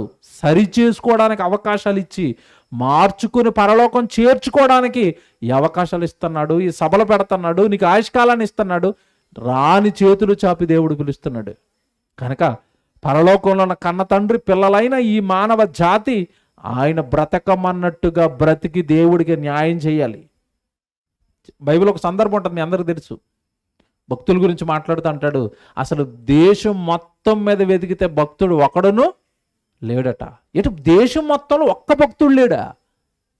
సరే, ఎలా మాట్లాడాడు దేవుడు? ఈరోజు భూమి మీద ఆయన కోరుకుంటున్నది ఏంటంటే భక్తిపరులు. ఒక దానియేలు కావాలి నాకు ఈ తరంలో, ఈ తరంలో ఒక దావీదు కావాలి, ఈ తరంలో ఒక స్తెఫను కావాలి, ఈ తరంలో ఒక పౌలు గారు కావాలి, ఈ తరంలో ఒక పేతురు గారు కావాలి, ఈ తరంలో ఒక అబ్రహాం కావాలి, ఈ తరంలో ఒక ఇస్సాకు కావాలి, ఈ తరంలో ఒక యాకోబు కావాలి. ఏరండి అలాగే తేచి చూస్తున్నాడండి. ఎవరండి? ఆలలా బ్రతికి ఆయన్ని కీర్తించి ఆయనకు మహిమ తెచ్చి ఆయన గురించి సమాజానికి చెప్పి వెళ్ళిపోయే వాళ్ళు ఎవరుంటారని భక్తుల కోసం వెతుకుతున్నాడండి దేవుడు. భక్తుల కోసం. అవేనండి ఫలించిన ఫలాలు అంటే ఏవో కాదు. నువ్వు భక్తిపరుడుగా దేవుడికి ఏదైనా ఉపయోగపడితే నువ్వు ఫలించినట్టు దేవుడి కోసం నీ నుండి ఏదో ఫలాలు వెళ్ళాలి.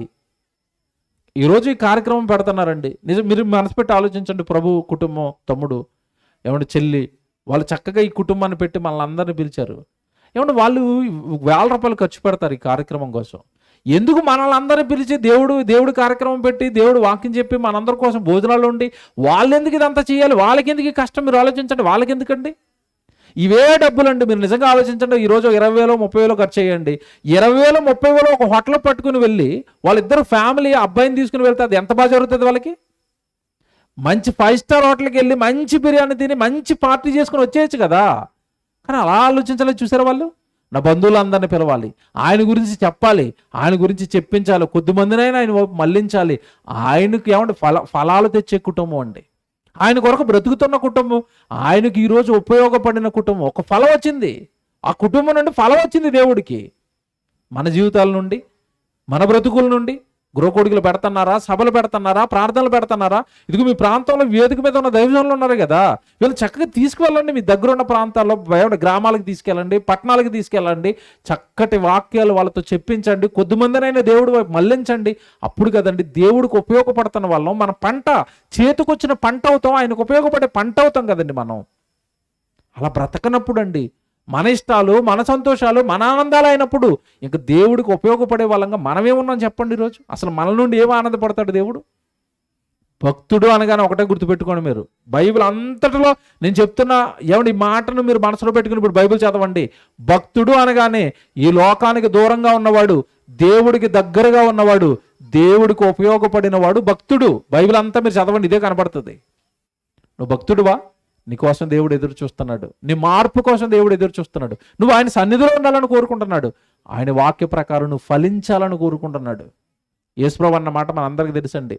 మీరు బహుగా ఫలించుట వలన నా తండ్రి సంతోషిస్తాడు, ఆనందిస్తాడు. ఫలాలు లేకపోతే ఏం సంతోషం అండి? పిల్లోడిని స్కూల్లో వేసాం, స్కూల్లో వేసిన వెంటనే ఎల్కేజీలోను యూకేజీలోను వేశారు, నర్సరీలో వేశారు. తర్వాత ఏం చేయాలి వాడు? స్టెప్ బై స్టెప్ క్లాసుల్లో ఎదగాలి. అంతేనా? 1 నుంచి 2, 2 నుంచి 3, 3 నుంచి 4. అప్పుడు తండ్రి ఏమనుకుంటాడు? అబ్బా మా వాడు భలే చదువుతున్నాడండి, పాస్ అయిపోతున్నాడండి. ఎన్ని సంవత్సరాలైనా 1వ తరగతిలోనే ఉన్నాడు అనుకోండి, ఫలించాడా? ఫెయిల్ అయిపోయాడా? నువ్వు ఎన్ని సంవత్సరాలు గుడికి వెళ్ళినా దేవుడికి ఏం చేయట్లేదు అనుకోండి, నువ్వు ఫలించావా? ఫెయిల్ అయిపోయావా? ఫెయిల్. దేవుడి కార్యక్రమాలు నీ జీవితంలో లేనప్పుడు, దేవుడి కోసం నీ కష్టం ఖర్చు అవ్వనప్పుడు, నీ దేహం ఆయన సేవలో వాడబడినప్పుడు మన జీవితం నుండి ఫలాలు రానట్టే, మనం ఫలించినట్టే. కనుక ఆలోచించుకోండి, మంచి నిర్ణయాలు తీసుకోండి, దేవుడి కోసం బ్రతకటానికి ఆలోచించండి, దేవుడి సన్నిధిలో ఉండడానికి, దేవుడి వాక్యం నేర్చుకోవడానికి, దేవుడి సేవను చేస్తున్న సేవకులకు సహకారులుగా ఉండి, వాళ్ళ వెనుదనుగా ఉండి, వాళ్ళ వెనకాల ఉండి, మీరు వెళ్ళండి, మిమ్మల్ని మేము పంపిస్తాము, వెనకున్నాము అని దైవజనులకు సహకారులుగా ఉండి వాళ్ళతో సేవను జరిగించండి. ఇది దేవుడు కోరుకున్న ఫలించే వనం, ఫలించే ద్రాక్ష తోట. అందులో మీరు నేను ఉండాలి అని ప్రార్థన చేద్దాం.